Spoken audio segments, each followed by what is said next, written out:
Okay, today we're going to talk about alkenes, alkynes, and aromatic hydrocarbons in a little more detail. I introduced those yesterday, but now we need to talk about how to name them and how their structures work and that sort of thing. So, starting with alkenes, remember we talked about alkanes yesterday only have carbon-carbon single bonds, okay? And so an alkane is anything, it's just carbon and hydrogen, and the carbons are connected by single bonds only.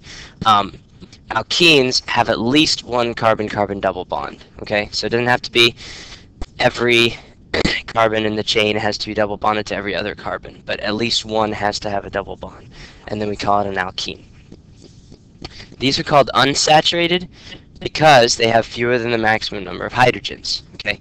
So the maximum number of hydrogens that can be around each carbon in an alkane is 3. And so these are unsaturated because, as you can see with the CH2, or the ethylene, the two carbons are bonded to one another with a double bond, so each of them can only have two hydrogens around it. Okay, and so that's called unsaturated. Now this is a little bit different as far as rotation is concerned, okay? And this, again, this picture, I'll probably show you a video of this in class today, just to get you a better visual on this.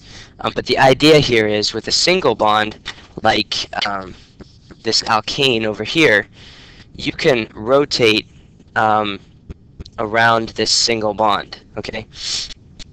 So you can actually rotate these two parts relative to one another, and it really doesn't affect anything because it's just a single bond there. There's just one place where they're bonded, so they're free to rotate. Once you form a pi bond like this, if you try to rotate this molecule, you're going to break the pi bond right here, okay? And so this thing is not free to rotate because of this side-to-side overlap. So when you have sigma bonds, you can have free rotation. So alkanes rotate freely. Alkenes do not because they have pi bonds, and pi bonds keep the molecule from being able to rotate, so it's kind of stuck in one position, okay? What this means is, it means that they're actually putting these two groups next to each other versus putting them diagonal from one another. Actually, those are two different structures, okay? Now, in an alkane, they wouldn't be. Because if you had, in an alkane, if you had, let me draw this. If you had CH3, CH2, single bonded to a carbon, single bonded to a carbon, single bonded to CH3 like this, okay? That's all just one long chain. Okay, so whether that is, whether the CH3, CH2 group is up here or whether it's down here, why put an X there? It doesn't matter, okay? The chain is still going to be the same for an alkane, but in an alkene, because you can't rotate this thing, these two are actually different, okay? And so we're going to call this, when they're on the same side of the carbons, we're going to call that cis. And then when they're on opposite sides, like this, then we're going to call that trans, okay? When the substituents are on opposite sides, then we call it trans. When the substituents are on the same side, then we call that cis, okay? The structure also affects the physical properties of the alkanes. Excuse me, I think I'm a little sick this morning.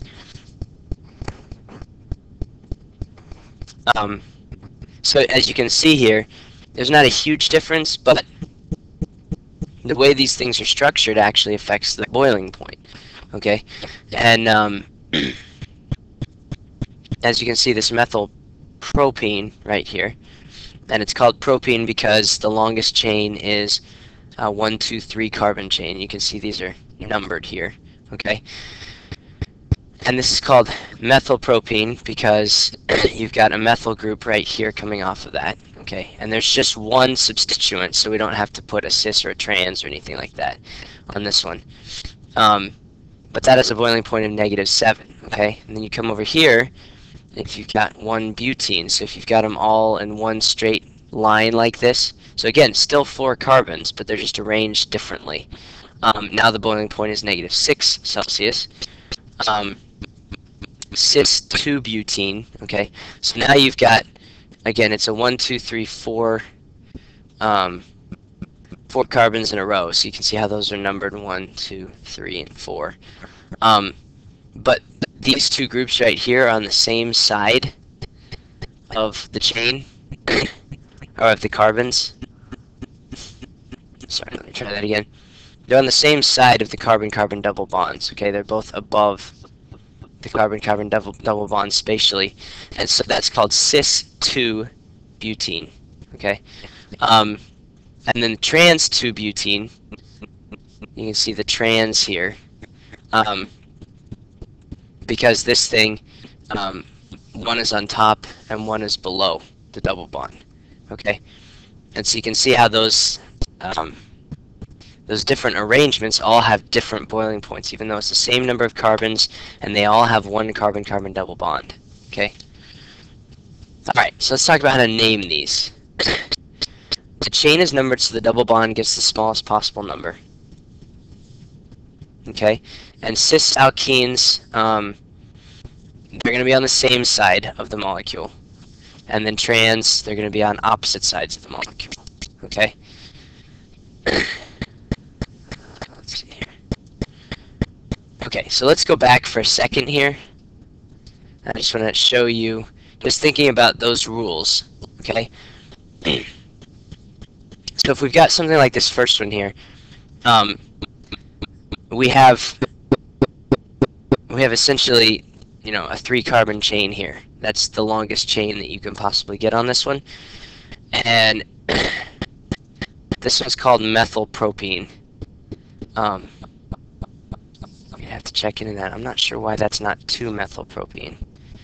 We'll talk more about the naming when you get into class as far as the how to put the numbers and that sort of thing, because I'm gonna have to look into that one. It might be possible that on this one there's only,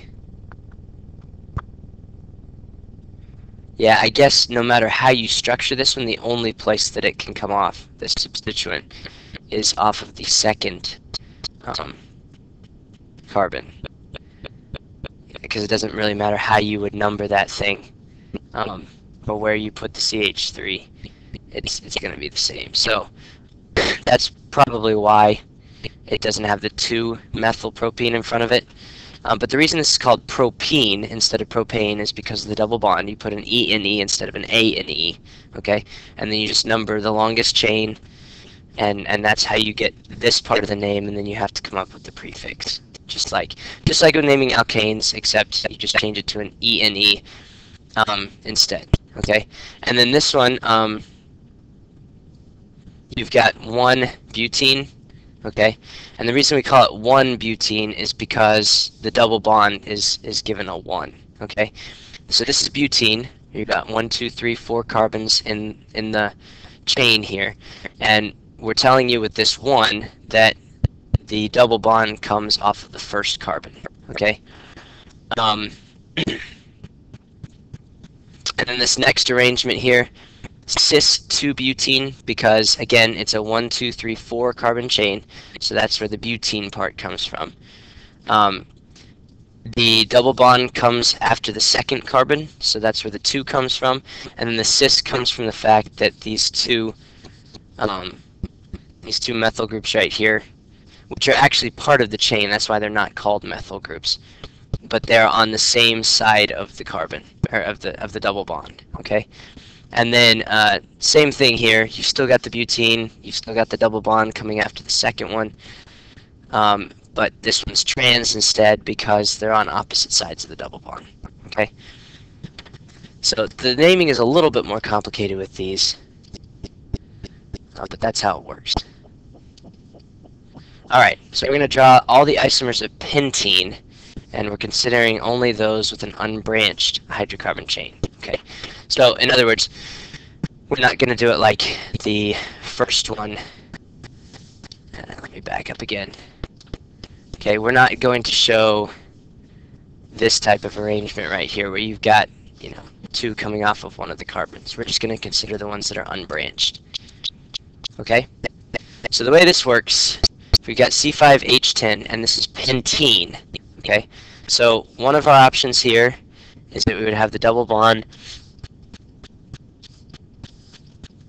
between the first and the second carbon. 1, 2, 3. You need 5 carbons in the chain here. Okay, and then you just have to, it doesn't specify whether we do the structural formula or the condensed formula on this one. So, but again, I would recommend writing the structural formula first. Okay, there can only be two hydrogens on that first carbon because it has a double bond right here.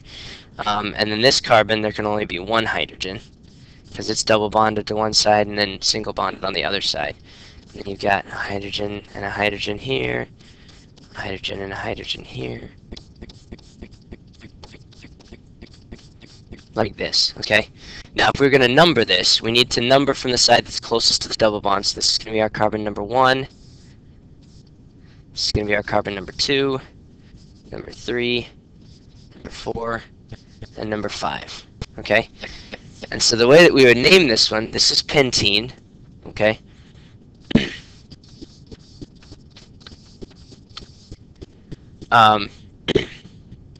but because the double bond comes between the first and the second carbon, we're going to call this one 1-pentene. Okay?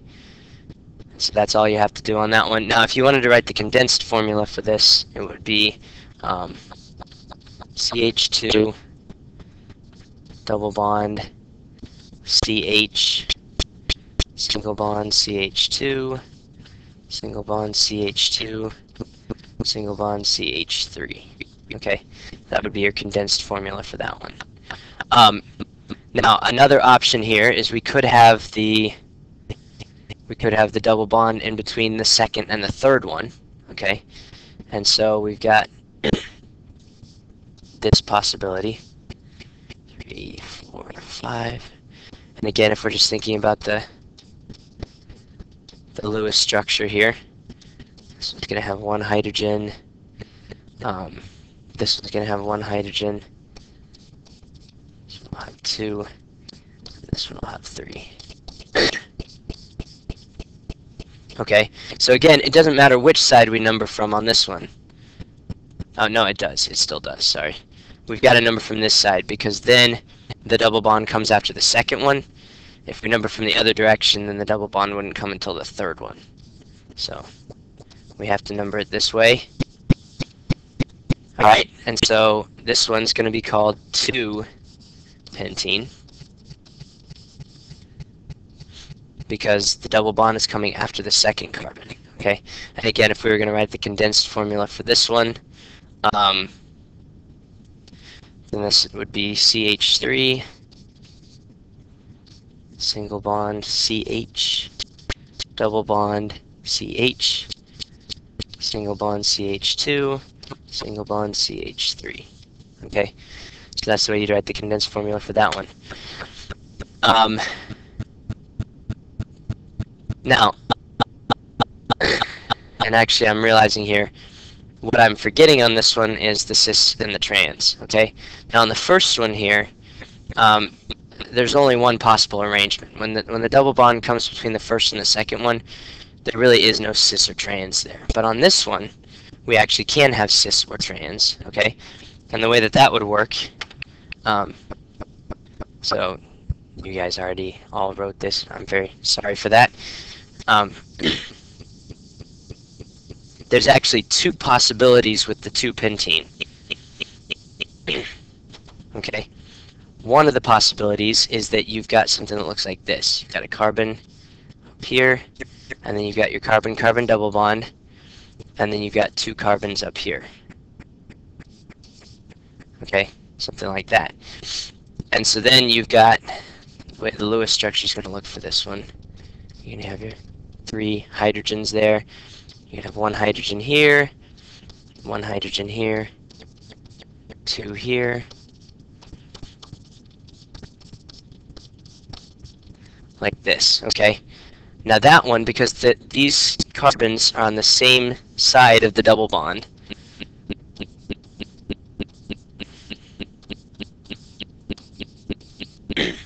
this is going to be called cis 2-pentene. Let me make sure I did that right with the dashes. Sometimes I forget exactly how that's supposed to... Yeah, you got dashes between each of those.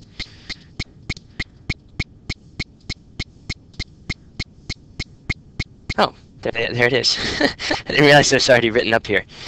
Okay, so this is what I was trying to show you just a second ago. So cis 2-pentene, now they numbered from the other side. It really doesn't matter which side you number from.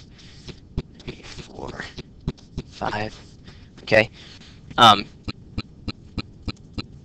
But basically this is when you have them both on the same side of the double bond, okay? And then if you did it on the opposite side, where you had one group down here, and then two groups up here, that's going to be trans 2-pentene, okay? And those are the basic arrangements that you can have. Hopefully that makes sense. So really with the double bonds, what you need to realize is we're thinking a lot more about the spatial arrangement of the chain, and how it configures itself around the double bond, okay? So we're less worried usually about the methyl and ethyl groups and stuff like that that are coming off, and we're more concerned with cis and trans on these. Okay? Alright, we're going to skip this mechanism part for now. This isn't going to make a lot of sense to you, because we haven't talked about kinetics yet, so we'll come back to that. The alkyne is a triple bond, okay? And these are pretty simple because this is just, it's going to have a linear shape, and so there's not a lot here. All you have to remember is that these are going to end in -ine, okay? They're sp hybridized, they have linear geometries, also unsaturated because you don't have the full number of hydrogens around it that you could have, okay? So the way that you're going to name these, it's like alkenes, but you're just going to put -ine instead of -ene, okay? And then on these you may have the groups coming off, okay? So the number right before, well, let's see, you've got 1, 2, 3, 4, 5 carbons here, okay? And what you want to make sure that you do is you want to make sure, again, that you number these things so that the triple bond comes as early in the chain as possible, okay? So because there's 5 carbons in the main chain here, we're going to call this pentyne, because there's 5. This 2 right here shows that it's at the 2 carbon that we have the triple bond, okay? And then if you have any sort of groups that you have to attach to it, then you're going to name those like we did with the alkanes, all right? So 4-methyl 2-pentyne is an example there, all right? So hopefully that all makes sense. The alkynes are not that difficult as far as their naming. So we're going to name the following compounds here. All right, so if we're looking at this one, we've got to figure out the chain on letter A here, okay? And so this chain right here, we've got one, we're going to start, well, first thing you've got to decide is which side to start numbering from, okay? If we start numbering from over here, if we make this number 1 and 2 and 3 and 4, 5 and 6 and 7, then we don't get to this double bond until carbon number 5, okay? And that's not good. So we want to start numbering from the other direction here.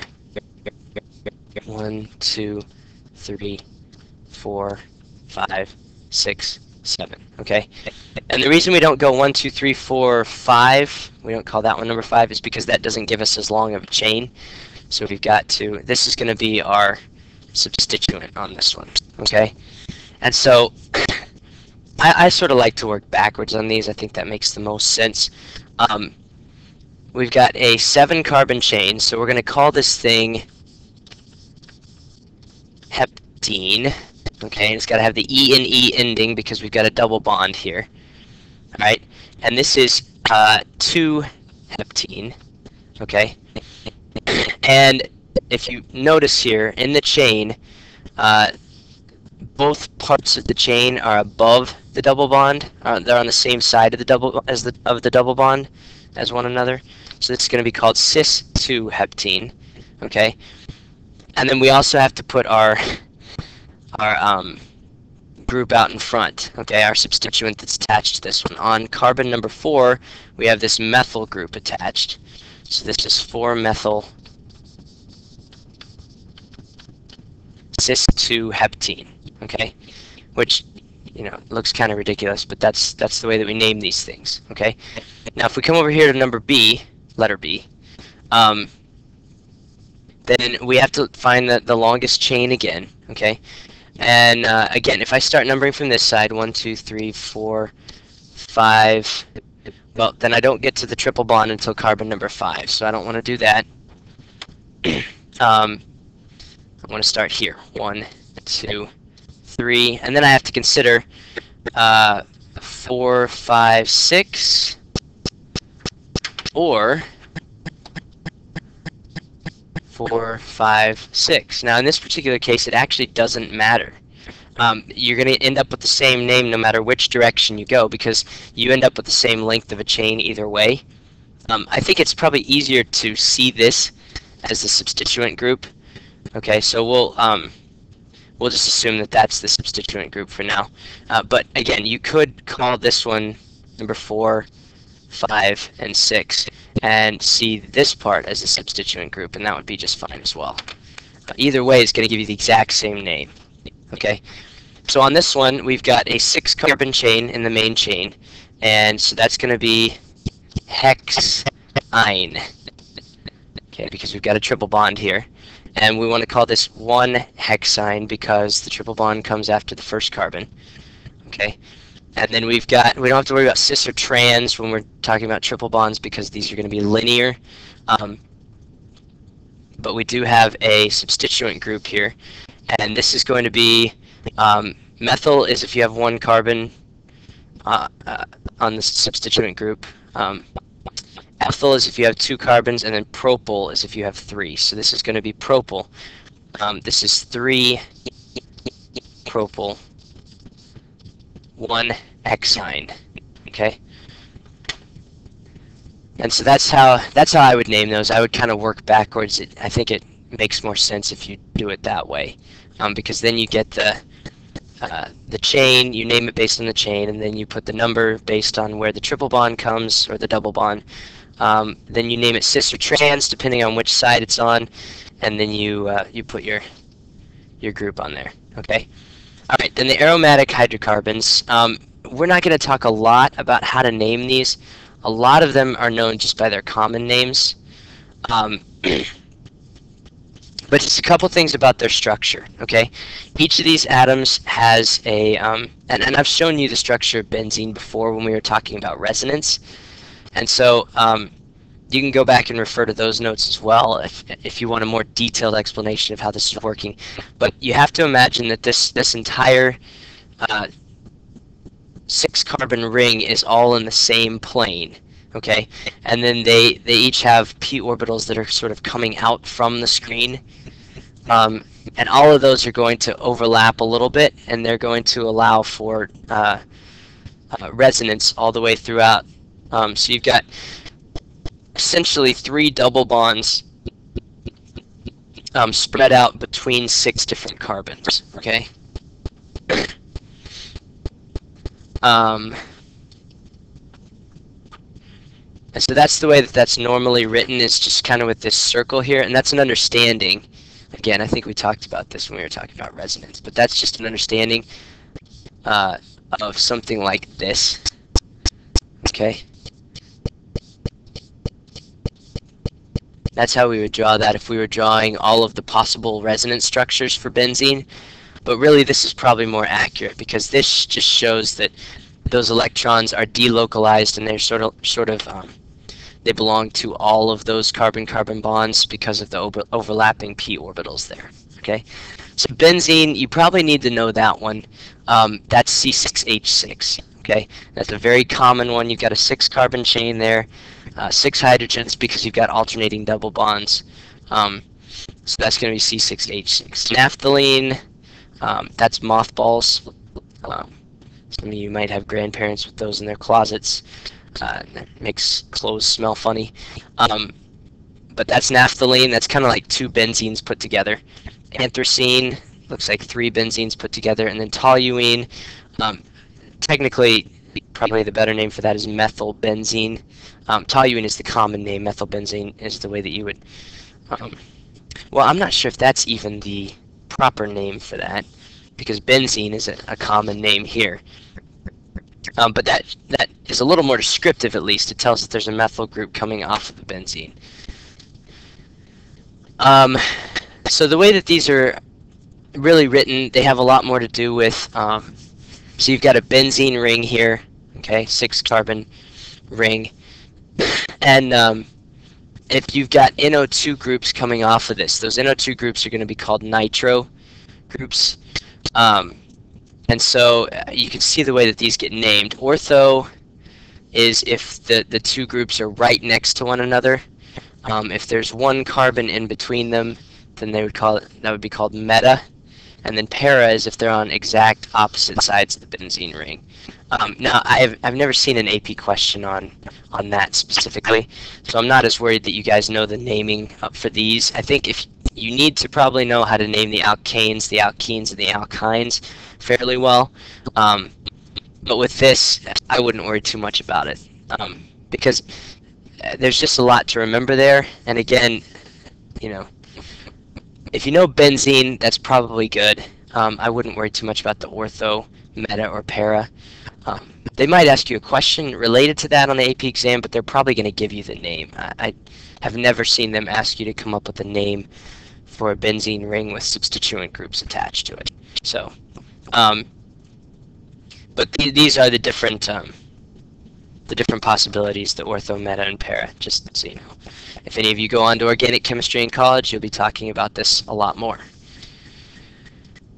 Okay, next time we're going to talk about functional groups, so we're pretty much done with that for today. Now, if you're still struggling on how do we name these alkenes and alkynes, we're going to do a lot more practice on that in class, so don't worry about that too much for now. We'll talk about that more tomorrow. Okay? All right, that's it for today. Finally, a little bit shorter notes. That's good. We'll see you in class.